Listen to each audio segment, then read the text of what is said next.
The crystal wine glasses reflected the flickering lamplight like amber jewels, each one filled with vintage that would be the final toast some guests would ever raise. In the grand dining hall of Blackstone Valley Ranch, 30 voices celebrated in luxury, unaware that their host's most trusted kitchen servant had already decided this anniversary would be their last. The purple foxglove blossoms that grew wild along the Colorado Territory's rugged hillsides held secrets that Maris Elthorne had learned from necessity, and tonight she would use every deadly drop. This isn't just another tale of frontier justice. It's the story of how one woman turned a celebration of wealth built on suffering into a reckoning that would expose the darkest truths about power in the untamed West. On the evening of September 14, 1852, as cattle baron Magnus Thalros raised his glass to toast 15 years of marriage and prosperity, he had no idea that his empire was about to crumble from within. Before we jump back in, tell us where you're tuning in from, and if this story touches you, make sure you're subscribed, because tomorrow I've saved something extra special for you. The September wind carried the scent of sage and impending rain across the vast expanse of Blackstone Valley, where the setting sun painted the Rocky Mountain peaks in shades of gold and crimson. 15 miles from the nearest settlement of Copper Creek, Magnus Thalros had built his empire on land that stretched beyond the horizon, encompassing over 50,000 acres of prime grazing territory that fed the growing appetites of distant eastern cities. Tonight, the grand dining hall of his sprawling ranch house blazed with imported chandeliers that had traveled by wagon train from St. Louis, their crystal teardrops casting dancing shadows across walls lined with polished pine harvested from the surrounding forests. The room hummed with conversation in multiple languages as cattle barons, mining executives, territorial officials, and railroad speculators gathered to celebrate not just Magnus and Dahlia Quenrick Thalros's 15th wedding anniversary, but the consolidation of power that would reshape the entire Colorado Territory. Among the 30 guests, each place setting represented more than social courtesy. It marked allegiance in a network of influence that controlled water rights, mineral claims, and transportation routes across hundreds of miles of frontier territory. These men had arrived by horseback and carriage from ranches and mining camps scattered across the territory, some traveling for days to attend what they understood to be more than a social gathering. Magnus himself moved through the crowd with the confidence of a man who had transformed himself from a penniless Irish immigrant into one of the most powerful figures west of the Mississippi River. At 43, his presence commanded immediate attention. His steel-gray hair was carefully groomed, his black suit tailored in Denver, and fitted to accommodate the muscular frame he'd developed through decades of hard labor, before prosperity allowed him to hire others for such work. The ruby pin adorning his silk vest had been mined from his own claims in the San Juan Mountains, a visible reminder that his wealth flowed from multiple sources. His wife Dahlia moved beside him with practiced grace, her emerald silk gown imported from New York and altered by the finest seamstress in Colorado Springs. She had learned to navigate the complex social requirements of frontier society, where a woman's influence often determined her husband's political and business success. Tonight she smiled and laughed at appropriate moments, but those who knew her well might have noticed the tension around her eyes, the way her jeweled fingers gripped her fan with unnecessary force. The guest list represented a carefully curated collection of the territory's most influential figures. Lucian Orval controlled the largest silver mining operation in the region, his operations extending deep into the mountains where his crews extracted wealth that would eventually fund railroad expansion. Aaron Crestvale had secured exclusive contracts for supplying beef to military installations throughout the territory, his political connections in Washington ensuring continued government support for his operations. Christian Draymond represented Eastern Railroad interests, his presence signaling that the iron horses would soon reach this remote valley, transforming it from isolated frontier into a crucial link in the continental transportation network. Nelson Velthar managed the territorial banking consortium that provided credit for expansion projects, his financial decisions determining which ranchers would prosper and which would lose their land to foreclosure. Each guest understood that tonight's celebration marked more than personal milestone. It represented the formal acknowledgement of agreements that had been negotiated through months of private meetings, handshake deals, and carefully worded contracts. The anniversary provided perfect cover for discussions that would determine land ownership, resource allocation, and political control across vast stretches of territory where federal authority remained largely theoretical. The dining table stretched nearly the length of the Great Hall, its surface covered with imported Belgian lace and set with china that had survived the arduous journey from Philadelphia. Silver candelabras marched down the center like sentinels, their flames creating pools of warm light that highlighted the abundance displayed for the guests' appreciation.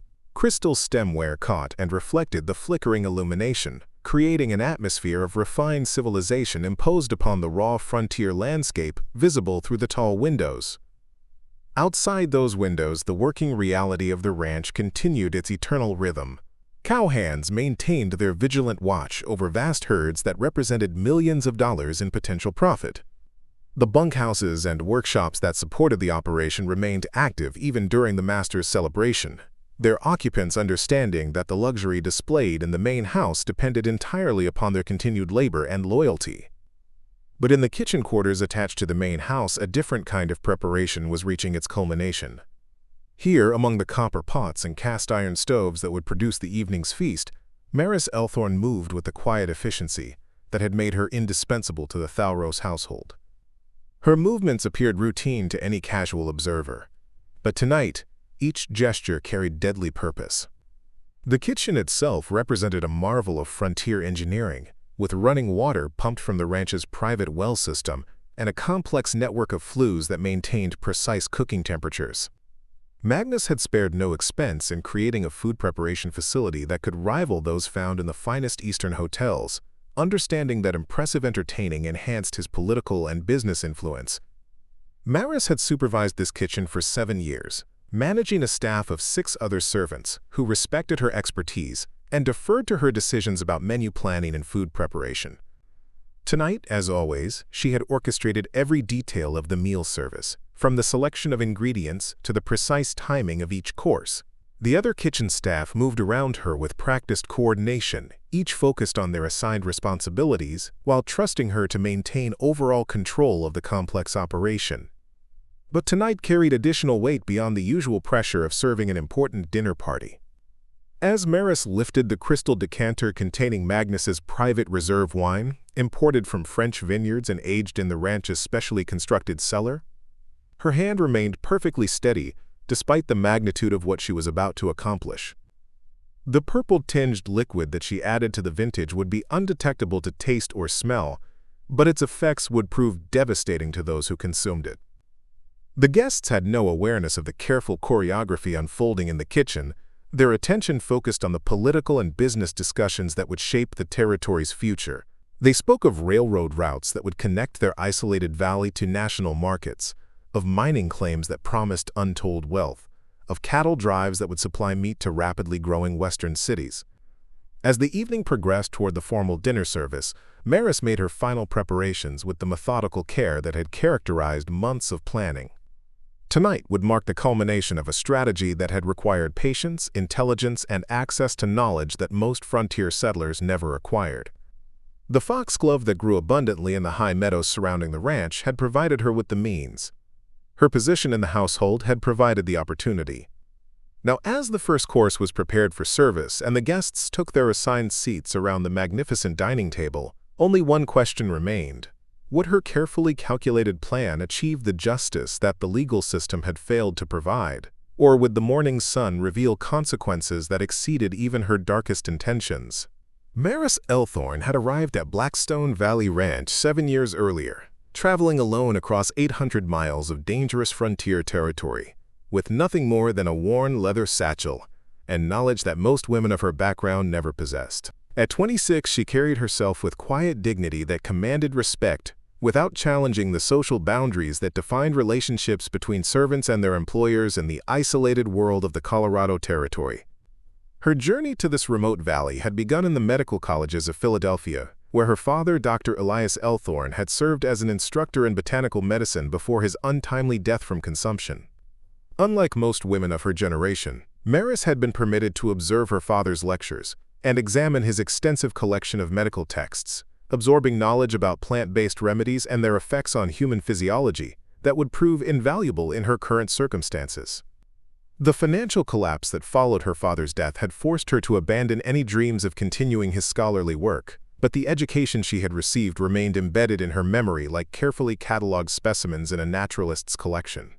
When economic necessity drove her westward in search of employment opportunities unavailable to educated women in eastern cities, she carried with her an understanding of botanical science that far exceeded anything available in frontier settlements. Magnus Thalros had recognized her value immediately upon her arrival at his ranch, though not for the reasons she might have preferred.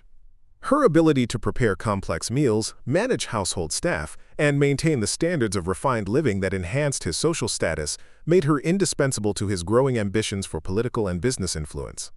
What he never suspected was that her knowledge extended far beyond domestic skills into areas that could prove dangerous to those who had earned her resentment. Preparing and narrating this story took us a lot of time, so if you are enjoying it, subscribe to our channel. It means a lot to us. Now back to the story. During her 7 years of service, Maris had observed the careful construction of Magnus's empire and the methods he employed to eliminate obstacles to his continued expansion. She had served refreshments during late-night meetings where land ownership disputes were resolved through intimidation rather than legal proceedings. She had cleaned bloodstains from carpets after business discussions that ended with the permanent disappearance of competing ranchers who had refused reasonable offers for their property. The kitchen where she worked provided the perfect vantage point for observing the true nature of frontier justice, where federal law remained largely theoretical and practical authority belonged to those with sufficient wealth and influence to enforce their will through private means. Magnus's dinner guests represented a carefully selected network of individuals who shared his understanding that prosperity required eliminating moral constraints that might limit their freedom of action. Lucian Orval's silver mining operations employed workers under conditions that would have been considered criminal in more civilized jurisdictions, but territorial authorities found it convenient to ignore labor practices that might interfere with profitable extraction of mineral wealth. His mines extended deep into sacred lands that had been occupied by indigenous peoples for generations, but federal treaties proved meaningless when confronted with determined men carrying modern weapons and backed by territorial governments that valued mining revenue above legal obligations. Aaron Crestvale had secured his military supply contracts through systematic bribery of territorial officials, ensuring that government beef purchases went exclusively to ranchers willing to share their profits with cooperative bureaucrats. His success had ruined smaller operators who lacked the capital necessary to participate in such arrangements, forcing them to sell their land at below-market prices to buyers who understood the true requirements for business success in territorial Colorado. Christian Dramont's railroad surveys deliberately avoided existing settlements that might demand fair compensation for land acquisition, instead routing proposed lines through territories where indigenous peoples could be displaced without legal complications. His maps showed empty wilderness where thriving communities had existed for centuries, their inhabitants lacking political representation that might interfere with engineering decisions based purely on profit maximization. Nelson Velthar's banking practices included foreclosure procedures that ignored territorial regulations designed to protect homesteaders from predatory lending. His financial empire built upon the systematic appropriation of property from families who had invested their life savings in frontier dreams that proved legally meaningless when confronted with carefully structured debt instruments. Each of these men had prospered through methods that would have been considered criminal in jurisdictions where federal authority possessed practical enforcement capability, but territorial Colorado offered unique opportunities for individuals willing to operate beyond conventional moral constraints. Their success had come at the expense of countless smaller operators who lacked the political connections necessary to compete in an environment where business disputes were resolved through violence rather than legal proceedings. Maris had witnessed the human cost of this systematic criminality during her 7 years of service, observing the broken families and destroyed communities that represented the true foundation of Magnus's prosperity. She had served meals to territorial officials who accepted bribes in exchange for ignoring clear violations of federal law. She had cleaned guest rooms occupied by federal marshals whose investigations mysteriously concluded without discovering evidence of criminal activity that any honest observer could have documented. But her patient observation had revealed vulnerabilities that these powerful men never suspected existed. Their confidence in their own invulnerability had made them careless about concealing evidence of their criminal activities, and their assumption that household staff lacked the intelligence necessary to understand complex business arrangements had allowed Maris to gather information that could destroy their entire network if properly presented to honest federal authorities. The challenge had been finding such authorities in a territorial system where corruption extended from local sheriffs to federal judges, each level of government compromised by bribes or intimidation that made honest law enforcement impossible. Traditional legal remedies had proven useless against men who possessed the influence necessary to ensure that their crimes would never be prosecuted by territorial courts designed to protect their interests rather than enforce federal law. Magnus himself represented the most dangerous type of frontier criminal, intelligent enough to understand legal vulnerabilities while possessing sufficient ruthlessness to eliminate threats through methods that left no evidence for federal investigators. His marriage to Dahlia had been calculated to enhance his social standing rather than satisfy romantic feelings, her family connections providing political influence that complemented his financial resources. Dahlia's complicity in her husband's criminal activities had initially surprised Maris, who had expected that a woman raised in refined Eastern society might object to the brutal methods necessary for building frontier empires. Instead, she had discovered that Dahlia possessed her own capacity for cruelty, particularly toward the household staff whose intimate knowledge of family secrets made them potential threats to carefully constructed social facades. Tonight's anniversary celebration represented the culmination of 15 years of systematic criminality, with each guest representing a different component of the network that had transformed the Colorado Territory into a private empire governed by violence rather than law. The formal toasts and refined conversation would provide cover for finalizing agreements that would extend their control over additional territories where federal authority remained too weak to interfere with their expansion plans. But Maris's own plans had reached their final stage, months of careful preparation culminating in an evening that would test whether justice could be achieved through methods that operated beyond the corrupted legal system that protected her employers. The Foxglove extract that she had prepared with the precision learned from her father's medical training would provide the means for delivering consequences that territorial courts had proven incapable of imposing. As she made her final preparations for the evening's service, Maris understood that her actions would likely result in her own death regardless of their success in achieving justice for Magnus's victims. But 7 years of witnessing systematic criminality had convinced her that some wrongs demanded responses that transcended personal safety, and tonight she would discover whether individual action could succeed where legal institutions had failed. The revelation that would transform Maris from loyal servant into determined avenger came on a humid August evening 6 months before the anniversary celebration, when a thunderstorm trapped her in the main house long after her normal duties had been completed. She had been organizing the pantry stores when lightning struck the ranch's main barn. The brilliant flash followed immediately by thunder that shook the massive house to its foundation and sent every dog in the valley into panicked howling. The storm's intensity made travel to the servant quarters impossible, forcing her to remain in the main house until the weather cleared. Magnus and Dahlia had retired early, assuming that the household staff had returned to their own accommodations before the storm reached its full fury. What they hadn't realized was that Maris remained in the kitchen area, methodically cataloging supplies for the following week's meal planning while the tempest raged outside. The sound that drew her attention came not from the storm, but from Magnus's private study, where voices carried through the heavy oak door despite the thunder that dominated the night. Federal marshals were known to make unannounced visits to territorial ranches, and Magnus maintained careful procedures for concealing evidence of questionable business practices whenever official investigators appeared unexpectedly. But tonight's visitors had arrived during the storm, their presence unknown to anyone except the family members who had admitted them through the private entrance.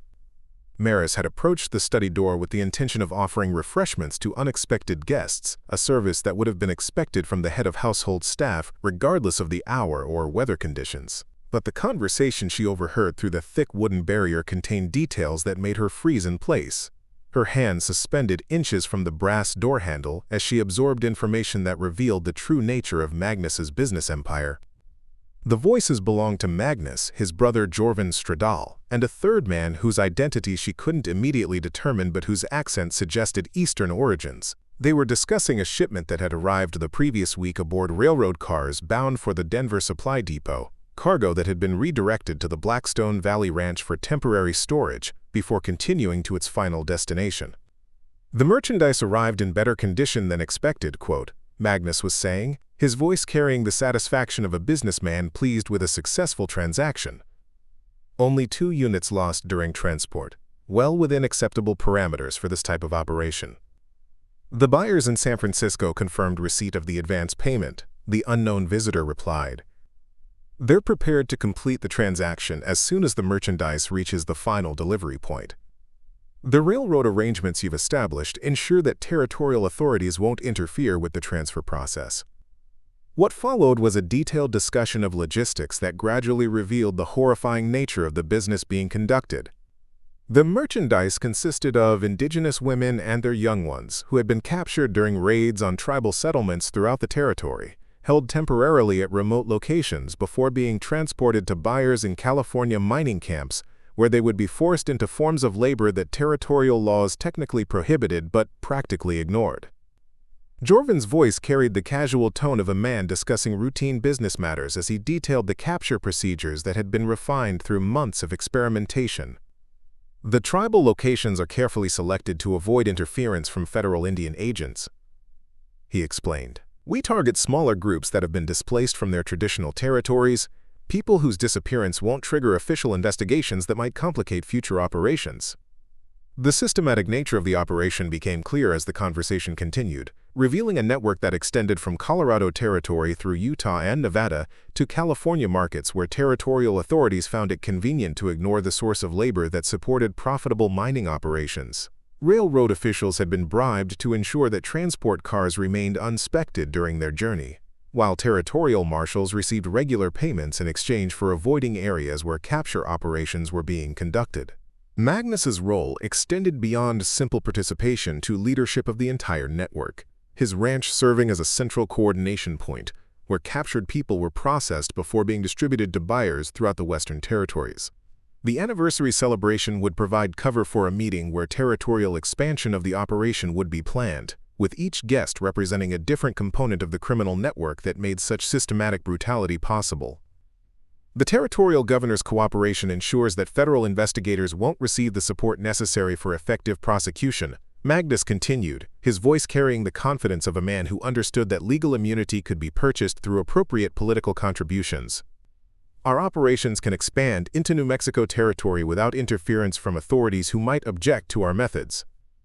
The financial scope of the operation staggered Maris as the conversation revealed profit margins that explained how Magnus had accumulated wealth that far exceeded what legitimate cattle ranching could have generated. Each captured person represented hundreds of dollars in potential profit, with minimal investment required beyond the cost of maintaining small cavalry units that conducted raids under the pretense of territorial defense against hostile tribes.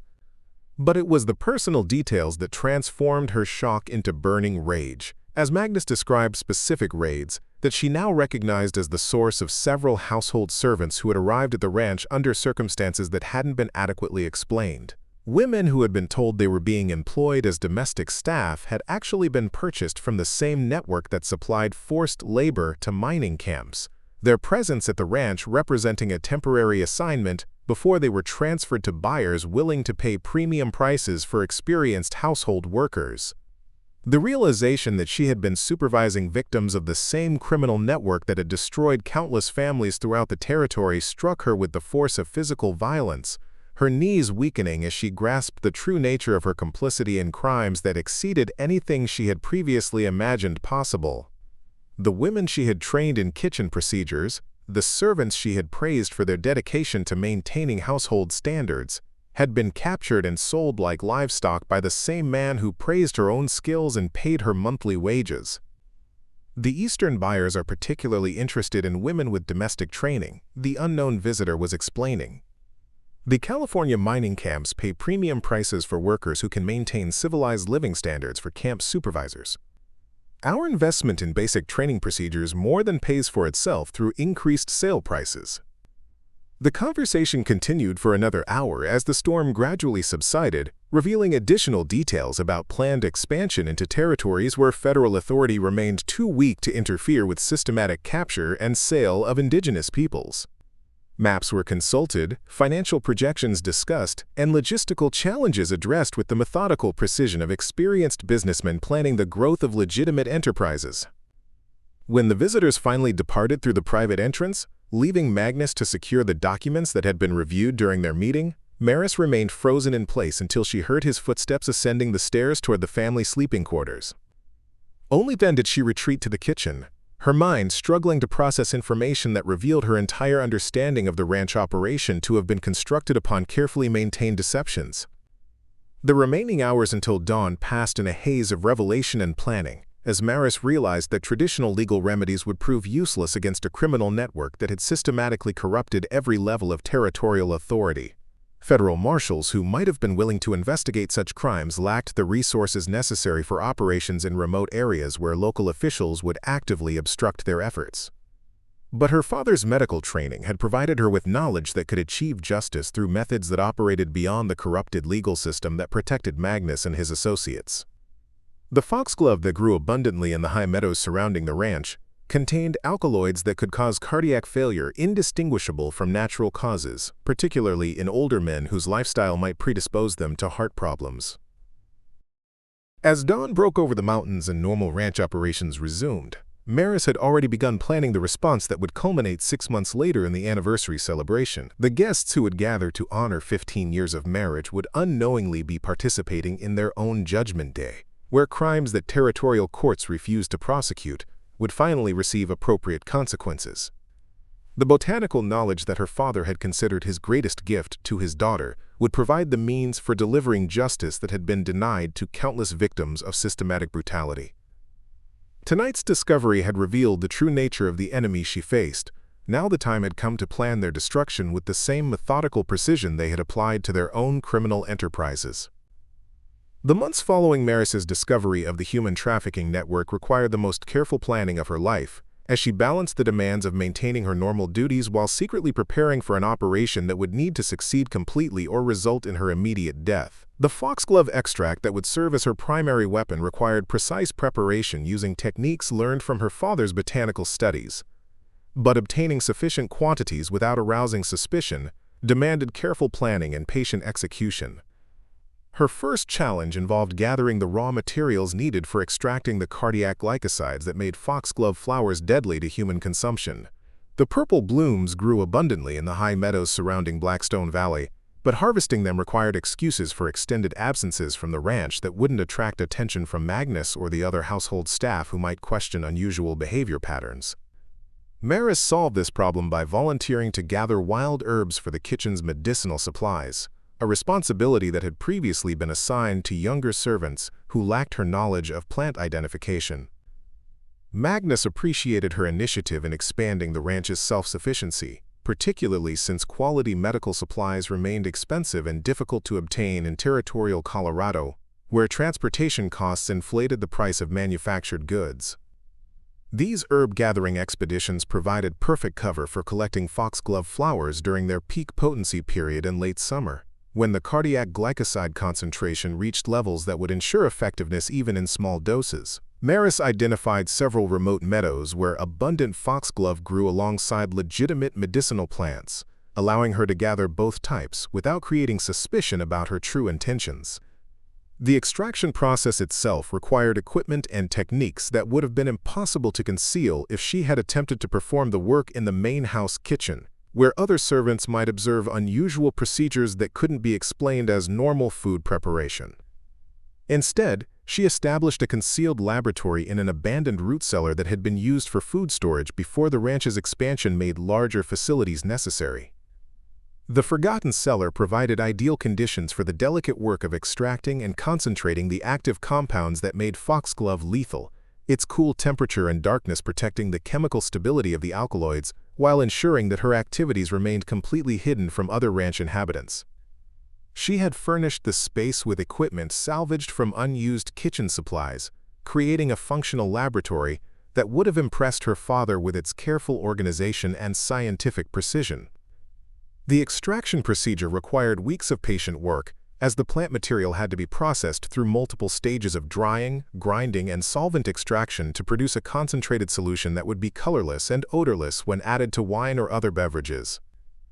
Each batch had to be tested for potency using mathematical calculations based on her father's research notes, ensuring that the final product would deliver precisely the dose necessary to cause cardiac failure without being detectable through taste or appearance. Maris conducted these tests using small amounts of the extract administered to ranch rats that had become problems in the grain storage areas, carefully documenting the time required for various dosages to produce fatal results. This grim research provided the data necessary for calculating human doses based on body weight and physiological factors that would determine individual susceptibility to cardiac glycoside poisoning. But the technical challenges of poison preparation represented only one aspect of a plan that required perfect coordination of multiple elements on the evening of the anniversary celebration. Magnus's guests would arrive at different times throughout the afternoon and early evening, making it impossible to contaminate a single batch of food or beverages that would affect all targets simultaneously.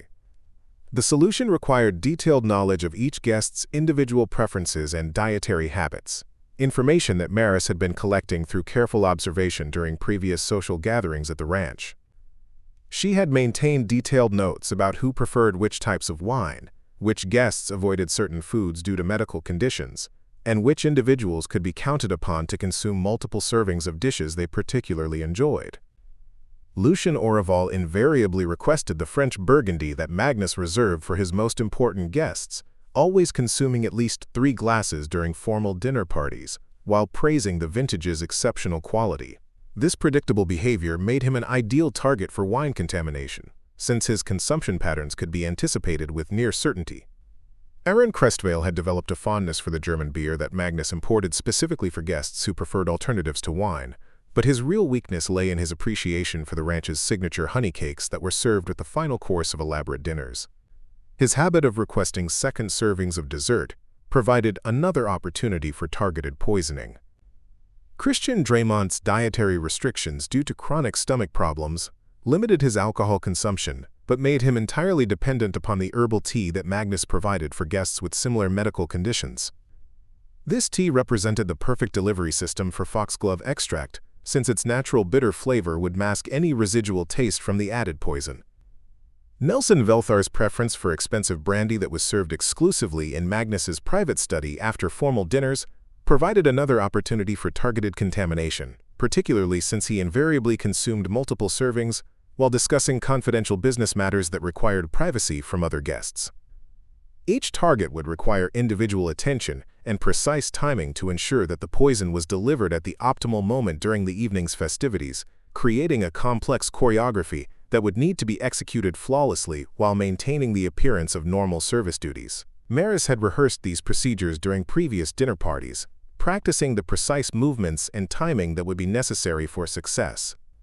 The most dangerous aspect of her plan involved the risk that one or more targets might survive the initial dosing, potentially surviving long enough to identify her as the source of their poisoning. The foxglove extract required between 30 minutes and 2 hours to produce fatal cardiac events, depending upon individual physiology and the amount consumed, creating a window of vulnerability during which surviving victims might expose her role in the operation.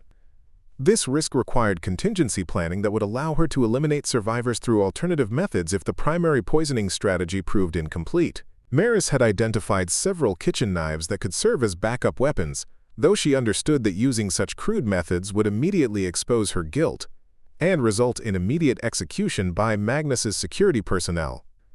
A more sophisticated backup plan involved additional doses of foxglove extract that could be administered to survivors under the pretense of providing medical assistance for their apparent heart attacks. The ranch's isolation from qualified medical practitioners meant that she would likely be the only person present with sufficient knowledge to attempt treatment, providing perfect cover for delivering fatal secondary doses to anyone who survived the initial poisoning.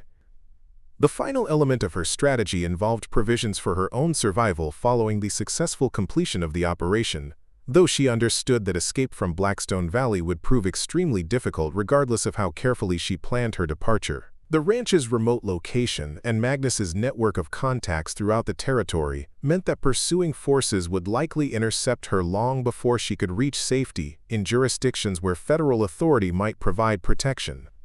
Nevertheless, she had prepared a concealed cache of supplies including money, traveling clothes, and preserved food that would sustain her during an overland journey toward the California border, where territorial jurisdiction might prove less effective for organized pursuit efforts.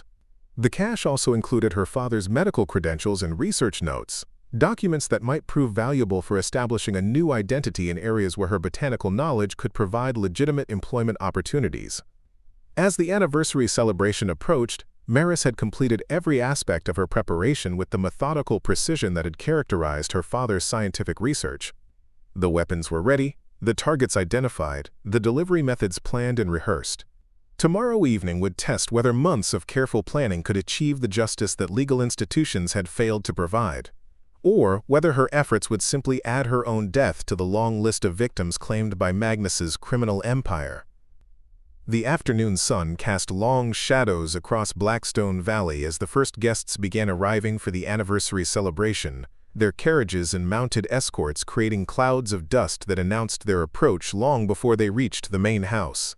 Maris watched their arrival from the kitchen windows while making final preparations for the evening's feast, her movements appearing routine to any observer but guided by months of meticulous planning that would soon transform celebration into catastrophe. Magnus himself greeted each arrival with the practiced warmth of a successful politician, his expansive gestures and hearty laughter concealing the calculating intelligence that had built his empire through systematic brutality. He wore his finest black suit for the occasion, the ruby stickpin in his silk tie catching the afternoon light, as he embraced guests who shared his understanding that tonight's festivities would formalize agreements extending their criminal network into new territories. Dahlia moved beside her husband with practiced grace, her emerald gown rustling softly as she welcomed visitors with the refined mannerisms learned during her Eastern education. But Maris noticed the tension in her shoulders, the way her jeweled fingers gripped her fan with unnecessary force, suggesting that even she might not be fully aware of the evening's true agenda or the magnitude of the business being conducted under cover of social celebration. The guest list represented a carefully curated selection of the territory's most powerful criminals, each arrival marking another piece of the network that had transformed Colorado Territory into a private empire governed by violence rather than law. Lucian Oraval arrived first, his silver-headed walking stick and expensive clothing announcing his status as one of the territory's wealthiest mining operators, though his true wealth derived from forced labor extracted from captured indigenous peoples. Aaron Crestvale followed within the hour, his military bearing and carefully groomed appearance concealing the systematic corruption that had secured his government contracts through bribery and intimidation. His carriage bore the territorial seal that identified him as an official representative, though his actual loyalties belonged entirely to the criminal network that had made his prosperity possible. Christian Dramont's arrival commanded particular attention from Magnus, who understood that railroad expansion would either enhance or threaten their operations depending upon the cooperation they could secure from transportation authorities. His Eastern mannerisms and expensive luggage marked him as a representative of financial interests that could provide the capital necessary for territorial expansion of their criminal enterprises. Nelson Velthar completed the inner circle of conspirators, his banker's conservative clothing and careful speech patterns masking the predatory financial practices that had appropriated land and resources from countless frontier families. His presence confirmed that tonight's celebration would include final arrangements for the financial mechanisms that would fund expanded operations across multiple territories. As the afternoon progressed into early evening, additional guests continued arriving, each representing specialized functions within the broader criminal network. Territorial officials whose cooperation had been purchased through systematic bribery, mixed with federal marshals whose investigations had been compromised through intimidation and financial incentives. Local sheriffs who had learned to ignore obvious crimes in exchange for personal enrichment shared drinks with judges whose courtrooms had become instruments for legitimizing theft and violence.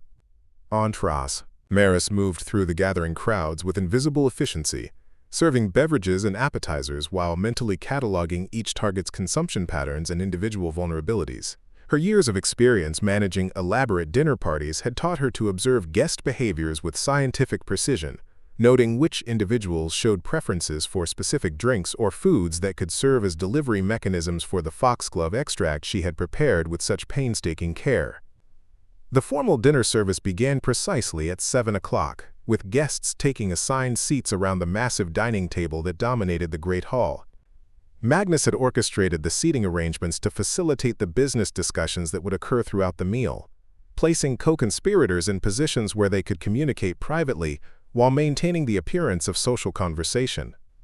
The first course consisted of turtle soup imported from New Orleans, served in delicate china bowls that reflected the candlelight, while guests praised the exceptional quality of ingredients that had traveled hundreds of miles to reach this remote valley. Maris supervised the service with her usual attention to detail, ensuring that each guest received perfectly heated portions while observing their consumption patterns for signs that might indicate individual susceptibility to the poisons she would soon be administering.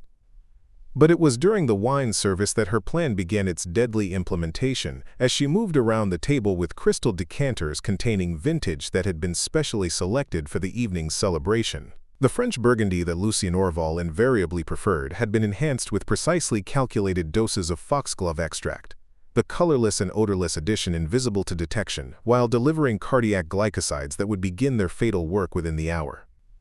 Her hands remained perfectly steady as she filled his glass with wine that would be his last, her expression maintaining the professional neutrality that had characterized 7 years of faithful service to a household whose true nature she had only recently discovered. Orval accepted the vintage with his usual appreciation, commenting on its exceptional bouquet while unknowingly consuming the instrument of his own destruction.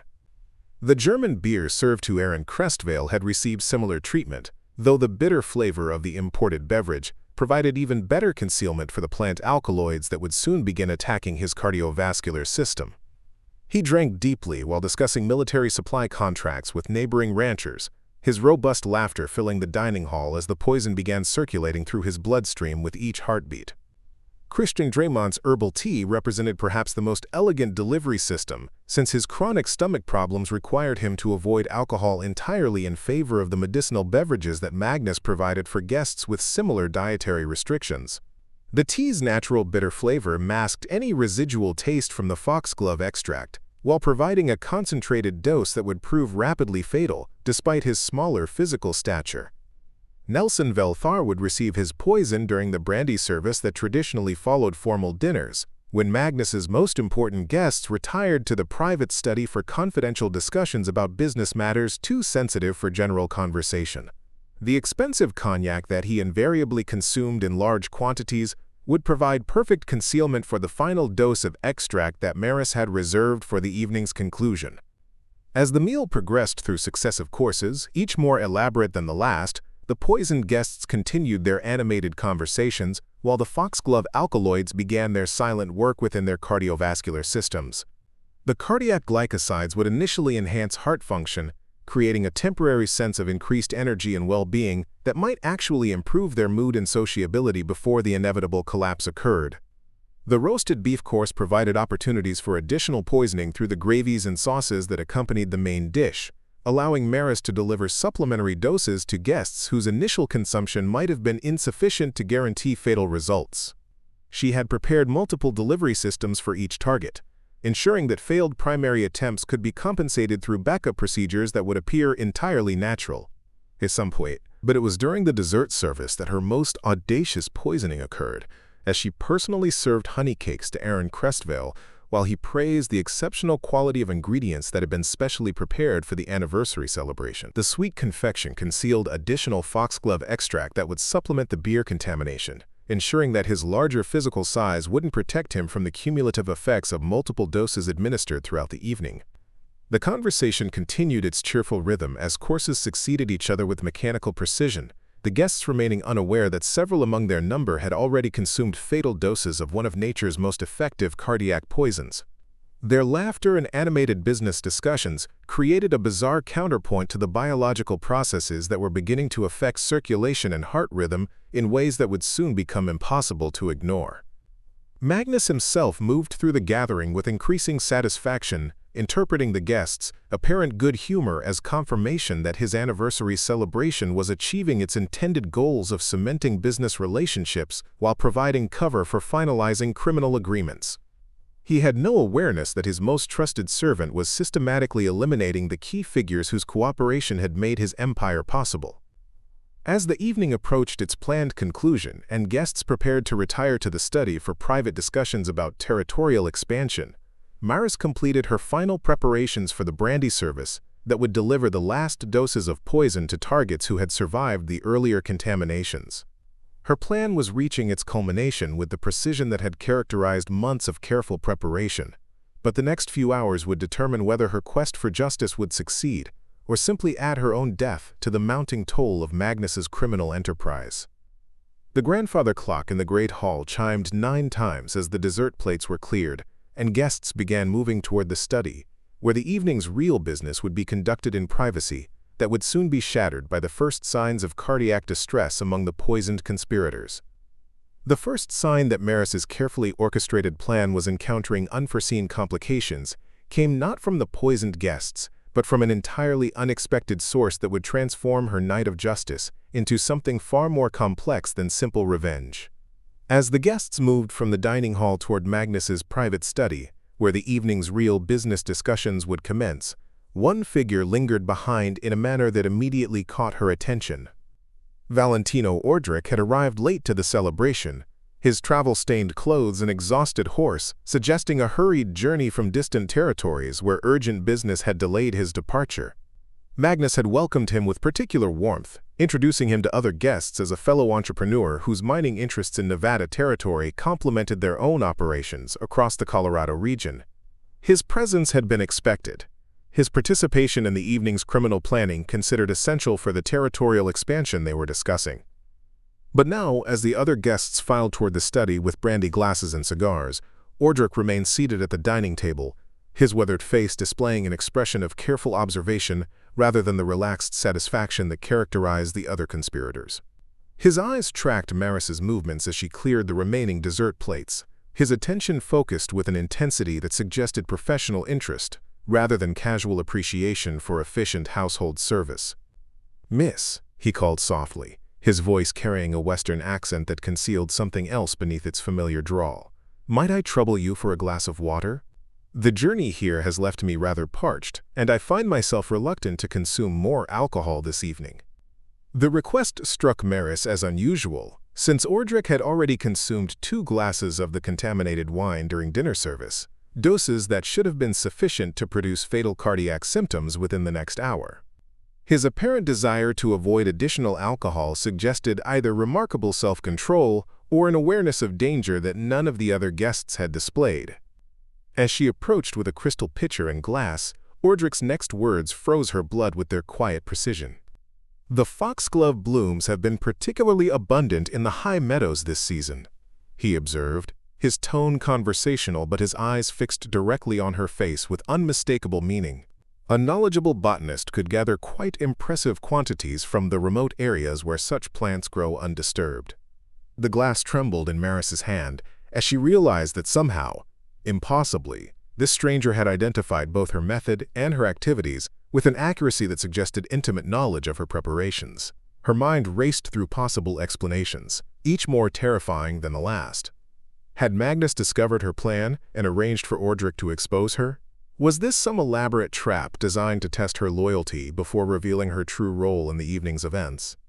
But Ordric's next words shattered her assumptions entirely, revealing information that transformed everything she thought she understood about the evening's gathering. "My name is actually Kalen Stravik," he said quietly, his voice carrying the authority of federal law enforcement rather than criminal conspiracy. "Deputy United States Marshal, assigned to investigate reports of systematic human trafficking operations throughout the Colorado Territory." The revelation struck Maris with the force of physical violence, her carefully constructed understanding of the evening's participants crumbling as she absorbed the implications of having an active federal investigation intersecting with her private quest for vengeance. Marshal Stravik's presence meant that legal authorities were finally taking action against Magnus's criminal network. But it also meant that her poisoning operation had potentially eliminated crucial witnesses and evidence that might have been necessary for successful prosecution. "You've been investigating them," she whispered, her voice barely audible as the magnitude of her mistake became clear. "The trafficking network, the raids, everything I discovered about their operations." Stravik nodded gravely, his expression reflecting the weight of an investigation that had consumed months of dangerous undercover work. "For the better part of a year," he confirmed. "Building evidence, documenting crimes, preparing cases that would stand up in federal court despite the corruption that protects these men at the territorial level. Tonight was supposed to provide the final pieces of evidence needed for a coordinated series of arrests that would dismantle the entire network. The irony was devastating in its completeness. While Maris had been planning her revenge against criminals who seemed beyond the reach of justice, federal authorities had been conducting a sophisticated investigation designed to achieve exactly the legal accountability she had believed impossible. Her vigilante actions were not only unnecessary but potentially destructive to official efforts that might have delivered far more comprehensive justice than her individual assassination plan could accomplish. "How long have you known?" she asked, dreading the answer but needing to understand the scope of her exposure. "About my preparations, my plan for tonight?" Stravik's expression softened slightly, revealing the federal marshal's recognition of the moral complexity underlying her actions. "I've been observing unusual activity around the ranch for several weeks," he admitted. "Your frequent trips to the high meadows, the establishment of what appeared to be a concealed workspace in the abandoned root cellar, the careful study of guest lists and behavioral patterns. It became clear that someone with significant botanical knowledge was planning something that involved the household staff gaining access to the anniversary celebration." The depth of his surveillance sent chills through Maris, as she realized how completely her supposedly secret activities had been monitored by someone with professional tracking skills far superior to anything she had anticipated. But Stravik's next revelation provided an even more disturbing perspective on her situation. "What I couldn't determine was whether you were working for Magnus as part of some internal security arrangement, or whether you were planning to act against the network for reasons of your own," he continued.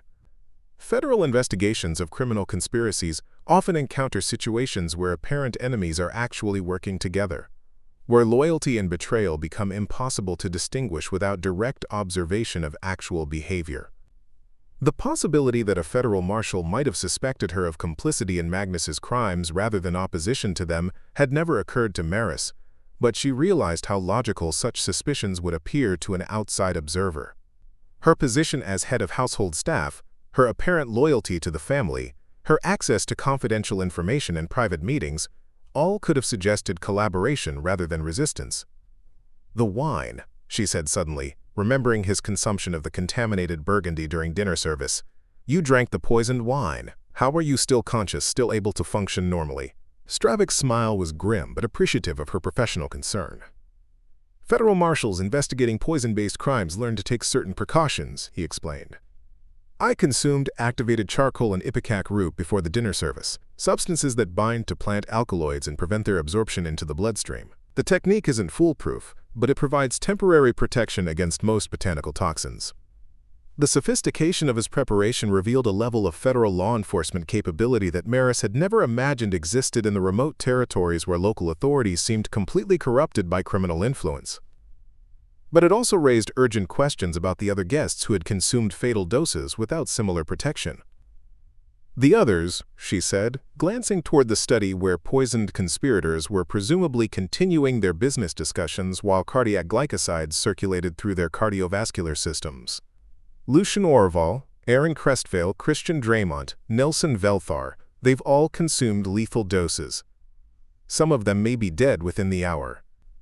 Stravik's expression reflected the complex calculations required when individual justice collided with systematic law enforcement objectives. "Those men are responsible for crimes that have destroyed hundreds of lives," he acknowledged. "Their deaths would eliminate dangerous criminals who might otherwise escape prosecution through corrupted territorial courts. But their survival might provide testimony that could expose the broader network and lead to justice for victims throughout multiple territories." The moral equation was impossibly complex, weighing immediate justice against potential systemic reform, individual accountability against comprehensive legal action. Maris had planned her operation around the assumption that legal remedies were impossible, but now she faced the reality that federal authorities possessed both the capability and determination to pursue official prosecution of the criminal network. "There are antidotes," she said quietly, her father's medical training providing information that might preserve the federal investigation's objectives. "Atropine can counteract cardiac glycoside poisoning if administered quickly enough. But the ranch doesn't maintain medical supplies that would include such specialized medications." Stravik studied her carefully, perhaps evaluating whether her apparent willingness to reverse the poisoning represented genuine cooperation or some more complex deception. "The nearest qualified physician is in Colorado Springs," he said. "A hard day's ride under optimal conditions. Impossible to reach in time to save anyone who consumes significant doses of your extract." The geography of their isolation was working against any possibility of medical intervention, the same remoteness that had protected Magnus's criminal operations, now ensuring that her poisoning would proceed to its fatal conclusion regardless of any second thoughts or changed circumstances. But Stravik's next words revealed additional complications that would transform the evening into something far more dangerous than either assassination or arrest. "There's something else you need to understand about tonight's gathering," he continued, his voice carrying the weight of information that would alter everything she thought she knew about the situation. "Magnus and his guests aren't just planning to expand their trafficking operations. They're preparing to eliminate the federal investigation by murdering the marshal they believe has been conducting surveillance of their activities."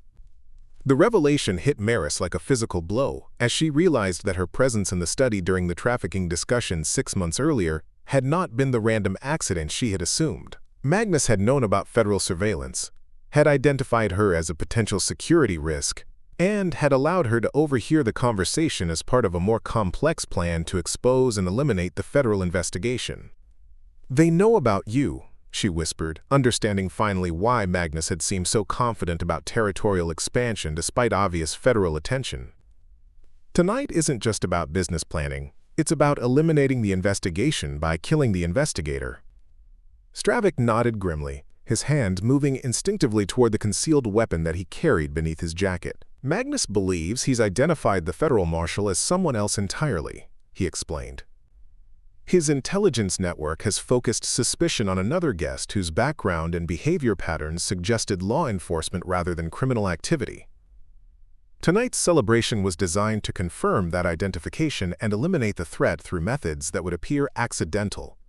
The complexity of competing deceptions was staggering in its implications, with multiple parties planning violence against each other while maintaining careful facades of cooperation and celebration. But Maris's poisoning operation had introduced an entirely new variable into calculations that had been based on assumptions that no longer applied to the rapidly evolving situation.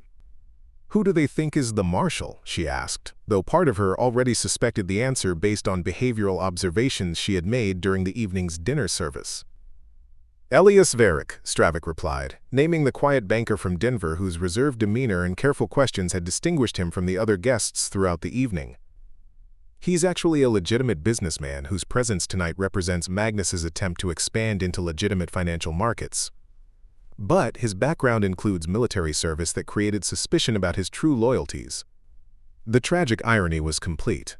An innocent man would be murdered for crimes he hadn't committed, while actual criminals would die from poisoning designed to deliver justice they deserved, but through methods that would destroy the federal investigation that might have provided comprehensive legal accountability.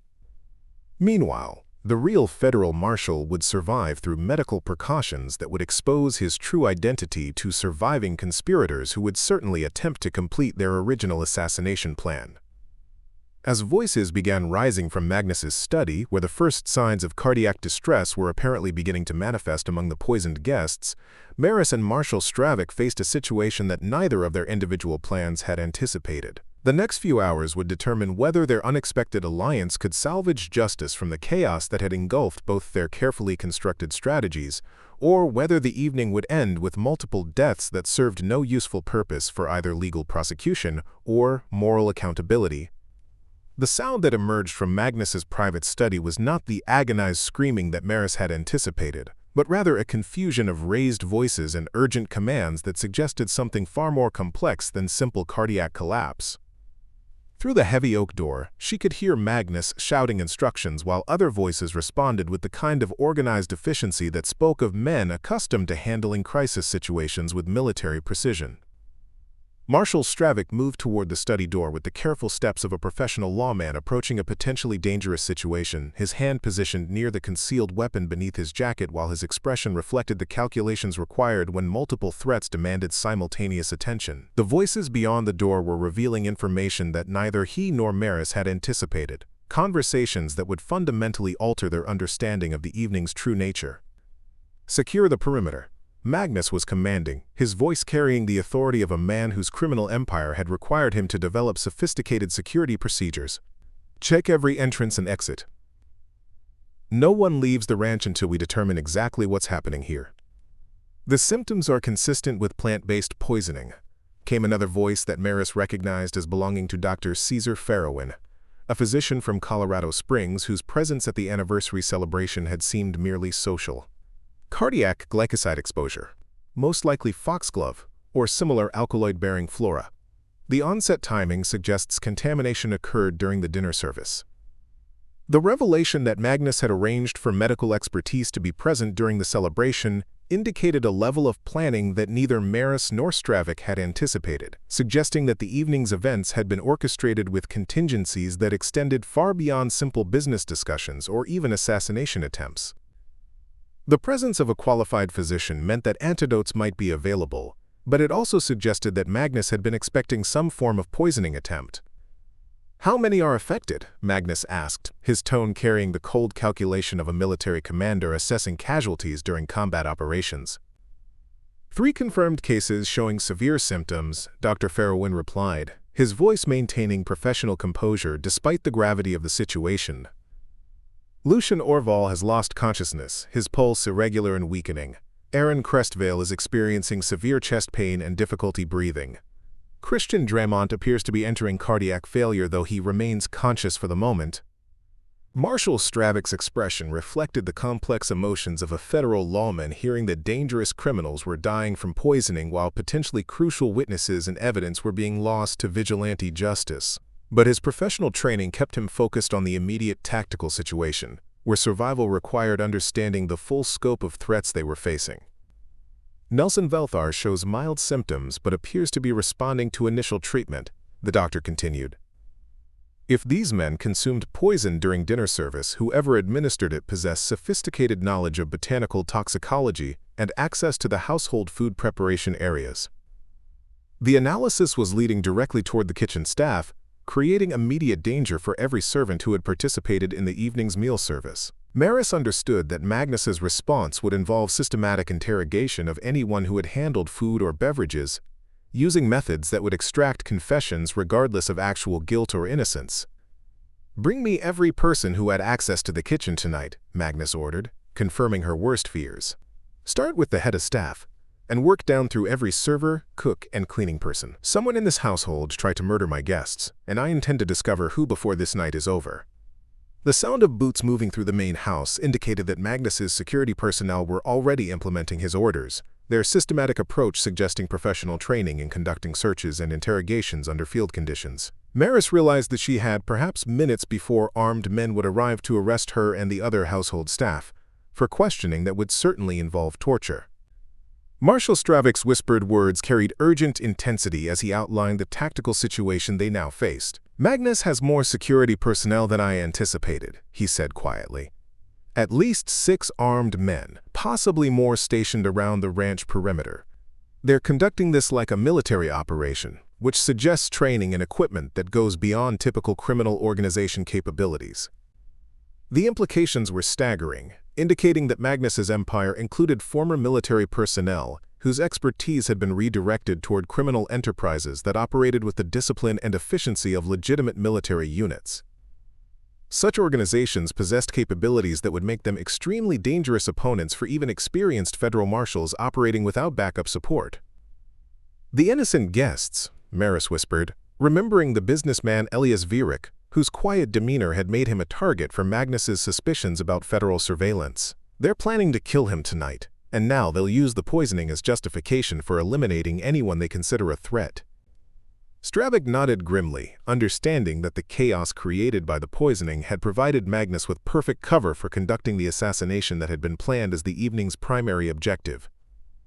In the confusion of investigating attempted murder, the death of a suspected federal marshal would appear to be justified retaliation rather than premeditated crime. "We need to reach Vierik before they do," he said, his voice carrying the determination of a federal lawman committed to protecting innocent civilians regardless of personal risk. "But we also need to preserve evidence of the trafficking operation and secure testimony from witnesses who can support prosecution of the broader criminal network." The tactical challenge was impossibly complex, requiring them to simultaneously rescue an innocent man, preserve a federal investigation, and escape from armed criminals who possessed superior numbers and knowledge of the local terrain. Traditional law enforcement procedures were useless in a situation where backup support remained days away and local authorities had been systematically corrupted by criminal influence. But Maris's intimate knowledge of the ranch layout provided advantages that could compensate for their tactical disadvantages, while her access to household supplies and equipment offered possibilities that trained gunmen might not anticipate. Her years of managing the kitchen operations had taught her every corridor, stairway, and service passage in the massive house, knowledge that could provide routes for movement that would remain invisible to searchers focused on primary corridors and public rooms. "The servants' stairs," she whispered, outlining a plan that would exploit architectural features designed to allow household staff to move through the building without disturbing family activities. "They connect the kitchen areas to the guest quarters through passages that most visitors never see. We can reach Varick's room without using the main corridors where Magnus's men will be conducting searches." Stravik's expression reflected professional appreciation for tactical advantages that could allow them to achieve multiple objectives simultaneously.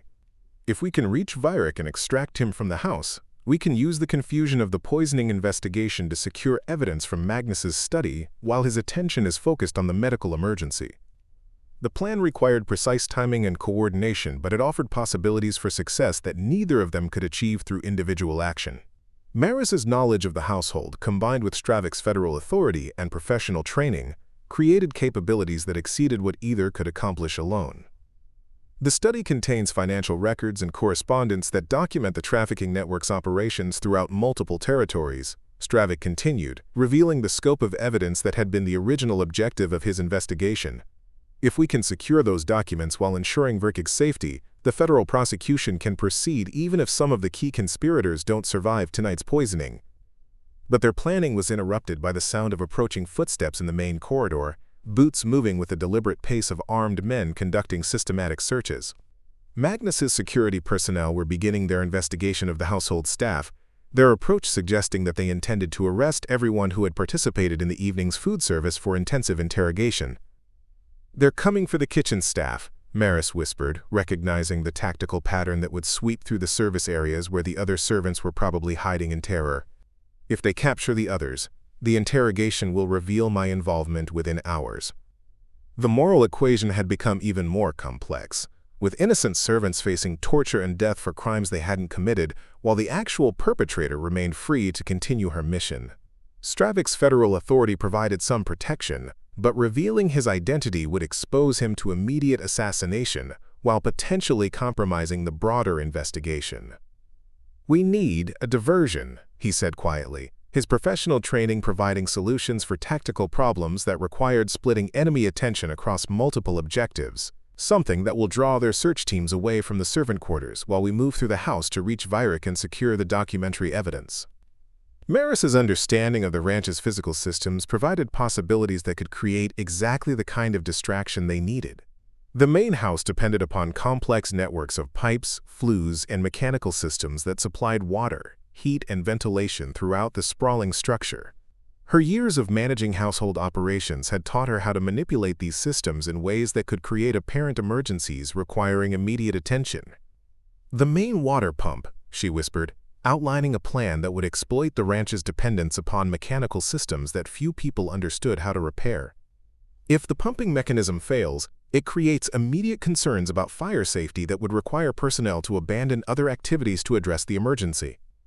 The plan would provide them with the distraction they needed, while creating legitimate safety concerns that would justify Stravik's presence in areas of the house that might otherwise seem suspicious for a dinner guest to be exploring. But implementing it would require reaching the pump house through routes that would expose them to detection by the search teams that were already beginning their systematic investigation.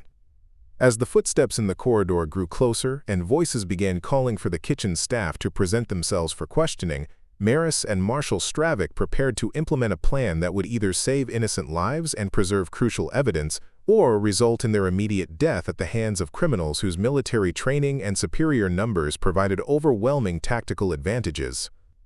The next few minutes would determine whether their unexpected alliance could overcome the chaos that had engulfed both their original objectives, or whether the evening would end in a bloodbath that served no purpose for either justice or legal accountability.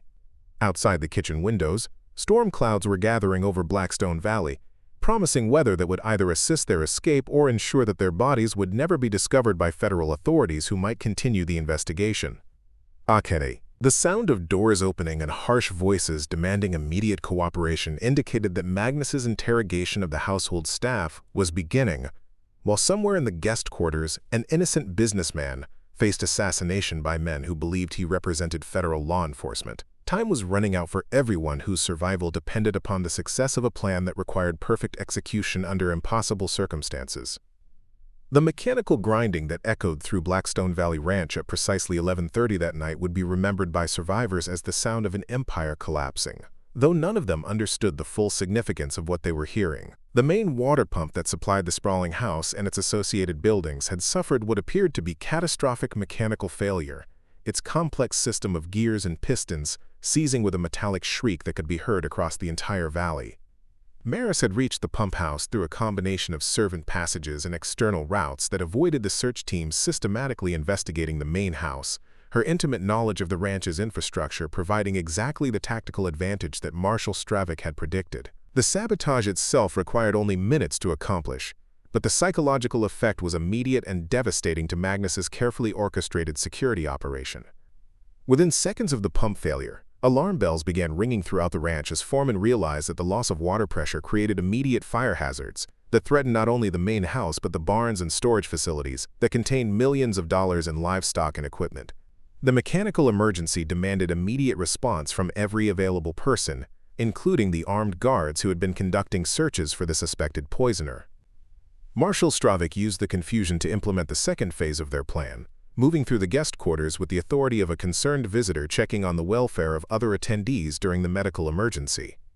His federal training allowed him to navigate the chaos with professional composure while searching for Elias Varick, whose room was located in the East Wing where Magnus's assassination team would likely strike first.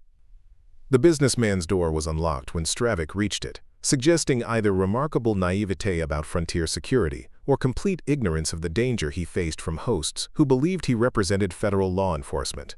Varick was found sitting calmly at his writing desk, composing what appeared to be business correspondence despite the medical emergency and mechanical crisis that had engulfed the ranch. "Mr. Varick," Stravik said quietly, his voice carrying urgent authority that immediately captured the businessman's attention. "I'm Deputy United States Marshal Kalen Stravik, and you're in immediate danger. Magnus Thalros believes you're a federal agent investigating his operations, and he's planning to kill you tonight, using the poisoning incident as justification." The revelation struck Varick with visible shock, his comfortable assumptions about frontier hospitality crumbling as he absorbed the reality that his business trip had placed him in mortal danger from criminals who operated beyond the reach of civilized law. But his response revealed the practical intelligence that had made him successful in legitimate frontier commerce. "The trafficking operation," he said immediately, demonstrating knowledge that explained why Magnus might have considered him a threat. "I've heard rumors throughout the Denver banking community about irregular financial transactions that suggested systematic criminal activity. My presence here tonight was intended to investigate investment opportunities, but I began to suspect that the wealth displayed here exceeded what legitimate cattle operations could generate." Stravik's expression reflected professional appreciation for civilian observation skills that had detected criminal activity despite careful efforts at concealment. "Your suspicions were correct," he confirmed. "Magnus runs the largest human trafficking network in the Colorado Territory, using his ranch as a processing center for captured indigenous peoples who are sold to buyers throughout the Western Territories." The sound of approaching footsteps in the corridor outside indicated that Magnus's security personnel were beginning their systematic search of the guest quarters, their investigation procedures suggesting that they intended to eliminate anyone who might pose a threat to their operations. Stravik understood that they had perhaps minutes before armed men would arrive to conduct Varick's assassination under cover of investigating the poisoning incident. "We need to move immediately," he said, outlining an escape route that would take them through service corridors toward the stables where horses could provide transportation away from the ranch. "The woman who administered the poison is assisting our escape, but the plan requires precise timing to avoid detection by search teams." Meanwhile, in Magnus's private study, the medical crisis was revealing complexities that neither the criminals nor their pursuers had anticipated. Dr. Farrowin's treatment efforts had achieved partial success in stabilizing some of the poisoning victims, but the results were creating new problems for everyone involved in the evening's events. Lucien Orval had succumbed to cardiac failure despite medical intervention, his death eliminating one of the territory's most powerful mining operators, while also removing a crucial witness whose testimony might have supported federal prosecution of the broader trafficking network. His extensive knowledge of the criminal conspiracy had died with him, creating gaps in the evidentiary record that would complicate future legal proceedings. Aaron Crestvale survived the initial crisis but remained in critical condition, his partial recovery providing hope for preserving witness testimony while creating immediate security concerns for Magnus's organization. A surviving conspirator who faced federal prosecution might choose cooperation over loyalty, potentially exposing operational details that could destroy the entire network. Christian Draymond's condition remained uncertain, his symptoms fluctuating between improvement and deterioration in ways that suggested his survival would depend upon factors beyond medical control. His railroad connections made him particularly valuable as either witness or conspirator. His knowledge of transportation networks essential for understanding how the trafficking operation moved people across territorial boundaries. Nelson Velthar had responded well to treatment and appeared likely to make a complete recovery, his banking expertise making him the most dangerous survivor from the perspective of federal prosecution. His financial records contained evidence of money laundering and illegal transactions that could provide the documentary proof necessary for comprehensive legal action against the entire criminal network. But the poisoning investigation was revealing information that threatened to expose Maris's role in ways that could prove fatal, regardless of her alliance with federal law enforcement.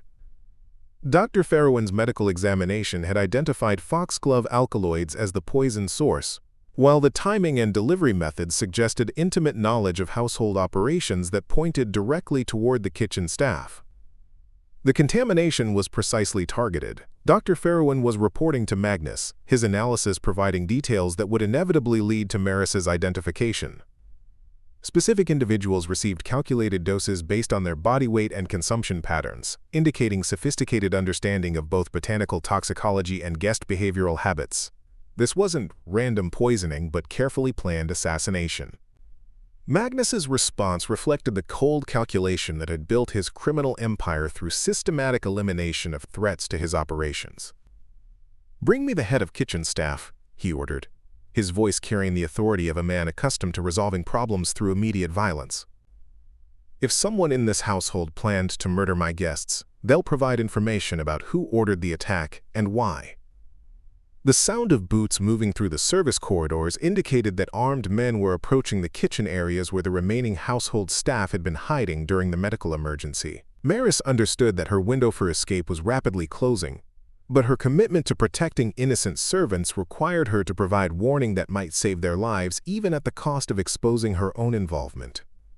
She found the other kitchen workers huddled in the pantry where they had been attempting to remain invisible during the chaos that had engulfed the main house. Their terrified faces reflected the understanding that household staff would inevitably be blamed for any criminal activity that occurred during their service, regardless of their actual involvement or knowledge. "Magnus's men are coming to arrest everyone who worked tonight," she told them quietly, her voice carrying the authority that had characterized 7 years of managing their activities. "You need to scatter immediately, use the service exits to reach the bunkhouses where the field hands can provide protection. Don't attempt to defend me or explain my actions.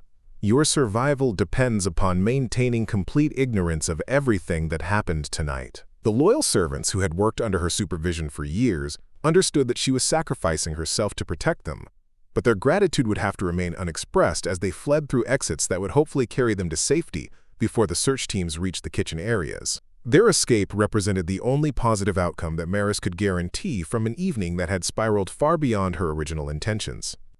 As the first gunshots echoed across Blackstone Valley, indicating that Marshal Stravik's extraction of Elias Varick had encountered armed resistance, Maris made her way toward Magnus's study, where the final confrontation would determine whether justice could be achieved through methods that operated beyond corrupted legal systems. The documents that Stravik needed for his federal investigation remained in the study safe, but securing them would require confronting Magnus directly, while his attention was focused on eliminating federal threats to his operations. The study door was partially open when she reached it, revealing Magnus standing over Dr. Farrowin's medical equipment while Nelson Velthar sat in a leather chair, his recovery from the poisoning apparently complete enough to allow participation in urgent business discussions. The scene suggested that immediate medical concerns had been superseded by security considerations that threatened the entire criminal organization. "The federal marshal is in the building," Magnus was saying, his voice carrying the controlled fury of a man whose careful plans had been disrupted by unforeseen complications. "Our intelligence identified Vierik as the threat, but someone else has been conducting surveillance of our operations. The poisoning was designed to eliminate key personnel while protecting federal assets." Velthar's response revealed the financial perspective that had made him valuable to the trafficking network while also making him dangerous to federal prosecution efforts. "The banking records contain evidence that could destroy us all if they fall into federal hands," he said, his voice reflecting the practical calculations of a criminal who understood legal vulnerabilities. "We need to eliminate both the marshal and the evidence before territorial authorities arrive to investigate tonight's deaths." The conversation was providing exactly the kind of incriminating evidence that federal prosecution would require, but recording it would require Maris to remain concealed while armed searchers were systematically investigating every room in the house. Her position behind the partially open door provided perfect acoustic surveillance, but discovery would result in immediate execution. "The safe contains operational records that document every transaction for the past 2 years," Magnus continued, outlining the scope of evidence that had been Stravik's primary objective. "Financial transfers, transportation schedules, buyer contacts, territorial official bribes, everything that connects our network across multiple jurisdictions. If federal authorities secure those documents, they can prosecute criminal conspiracy charges that will reach into every territorial government west of the Mississippi." The magnitude of the criminal network exceeded even what Maris had suspected based on her accidental discovery of the trafficking operation. Magnus's empire represented systematic corruption that had transformed entire territorial governments into instruments for facilitating crimes against humanity on an industrial scale. But Velthar's next words revealed the ultimate scope of what they were fighting to protect: information that would transform federal understanding of criminal activity throughout the Western territories. "The railroad expansion contracts include provisions for transporting additional merchandise to California markets," he said, using the euphemism that concealed the reality of human cargo. "We're negotiating agreements that would triple our capacity within 2 years, establishing permanent supply lines that could operate indefinitely without federal interference." The business discussion was interrupted by the sound of approaching horses and shouted commands that indicated federal reinforcements were arriving at Blackstone Valley Ranch, their presence suggesting that Marshal Stravik had succeeded in sending word to higher authorities despite the immediate dangers he faced. The investigation that had begun as individual undercover work was expanding into a full federal operation, with the resources necessary for comprehensive prosecution of the criminal network. Magnus's response to the federal arrival revealed the desperation of a criminal leader whose empire was collapsing despite years of careful planning and systematic corruption. "Destroy everything," he ordered, his voice carrying the authority of a man who understood that survival required eliminating evidence regardless of the cost to ongoing operations. "Financial records, correspondence, operational schedules, everything that could connect us to territorial officials or federal crimes." But as Velthar moved toward the safe that contained the documentary evidence of their criminal conspiracy, Maris stepped through the doorway with the quiet dignity that had characterized 7 years of faithful service to a household whose true nature she had finally learned to understand. Her appearance in the study doorway froze both men in positions that would be preserved in federal investigation photographs taken the following morning. "The documents stay exactly where they are," she said quietly, her voice carrying the authority of someone who had already sacrificed everything for principles that transcended personal safety. "Federal agents are securing this building, and every piece of evidence will be preserved for prosecution proceedings that will bring justice to territories where legal authorities have been corrupted by criminal influence." The confrontation that followed would be remembered in federal law enforcement training as an example of how individual courage could succeed where institutional authority had failed, but the immediate resolution involved violence that left permanent marks on everyone who survived the evening's events. When federal agents finally secured Magnus's study, they found evidence that would support prosecution of criminal conspiracy charges reaching into every territorial government west of the Mississippi River. Maris Elthorne survived the night, though her role in the poisoning deaths resulted in federal prosecution that balanced her cooperation in exposing the trafficking network against her vigilante methods that had complicated official law enforcement efforts. Her sentence of 10 years in federal prison was reduced to 5 for her assistance in securing convictions that dismantled one of the largest criminal organizations in territorial America. Marshal Stravick's investigation became the foundation for federal legislation that strengthened law enforcement authority in territorial jurisdictions where local corruption had previously made prosecution impossible. His successful extraction of crucial evidence and witness testimony established precedents for federal jurisdiction that would influence American law enforcement for decades. The Blackstone Valley Ranch was seized under federal asset forfeiture laws, its proceeds used to compensate victims of the trafficking network while funding expanded federal marshal services in remote territories where criminal organizations had previously operated with impunity. The main house was demolished, its materials sold to legitimate ranchers who had no connection to its criminal history. But in the indigenous communities throughout Colorado Territory, Maris's name became synonymous with justice delivered through methods that transcended corrupted legal systems. Her story proved that even the most powerless individuals could find ways to challenge criminal organizations that seemed invincible, though the price of such resistance would always include personal sacrifice that few were prepared to accept. The anniversary celebration at Blackstone Valley Ranch had lasted only a few hours, but its consequences echoed through generations of federal law enforcement and territorial governance reform. The evening proved that individual action could succeed where institutional authority had failed, but it also demonstrated the complex moral calculations required when justice demanded methods that operated beyond traditional legal frameworks. Even today, historians debate whether Maris Elthorne was a murderer or a hero, but perhaps the more important question is this. In a system designed to protect criminal organizations through systematic corruption, what price would you pay to ensure that justice was served for victims who had no other hope of legal protection? The next case would take us even deeper into the moral complexities of frontier justice, where the line between civilization and vigilante action proved thinner than anyone had imagined possible. Up next, you've got 2 more standout stories right on your screen. If this one hit the mark, you won't want to pass these up. Just click and check them out. And don't forget to subscribe and turn on the notification bell so you don't miss any upload from us.